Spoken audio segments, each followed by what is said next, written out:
et indifférente. Car apparemment il n'a même pas appelé une sage-femme ou quelqu'un d'autre pour aider cette jeune femme. Pendant son accouchement, frères et amis, il n'y a eu aucune aide pour Maria. De plus, ce verset ne mentionne même pas Joseph. C'est Marie qui a donné naissance à son fils en toute seule. C'est Maria qui l'a enveloppé dans des nids d'abeilles. Et c'est Marie qui l'a déposé dans cette crèche. 3. Maintenant, je veux que vous sachiez ceci. C'était quelque chose de tout à fait inhabituel dans la culture juive. Ce peuple n'était pas des barbares qui envoyaient leurs femmes seules au champ pour accoucher de cette manière. Non, c'était un peuple très soucieux de l'être humain.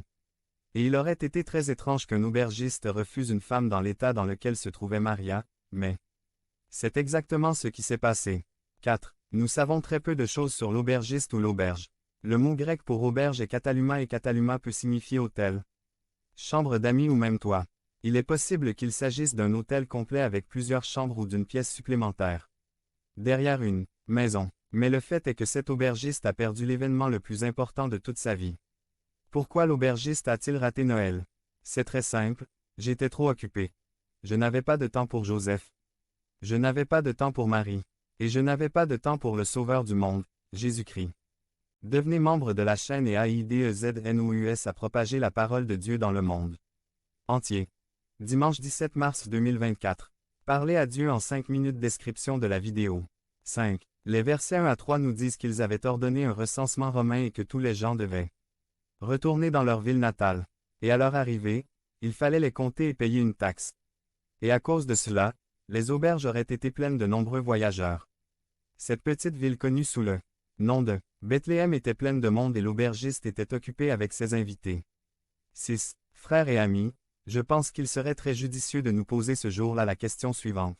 Serons-nous aussi trop occupés pour un vrai Noël? Il y aura des fêtes et des repas.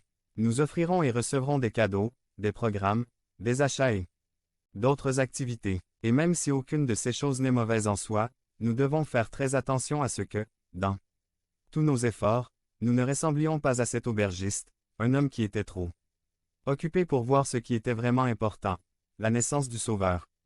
2. Le roi a perdu Noël. 1. Matthieu, chapitre 2, nous raconte l'histoire d'un autre homme qui a perdu Noël.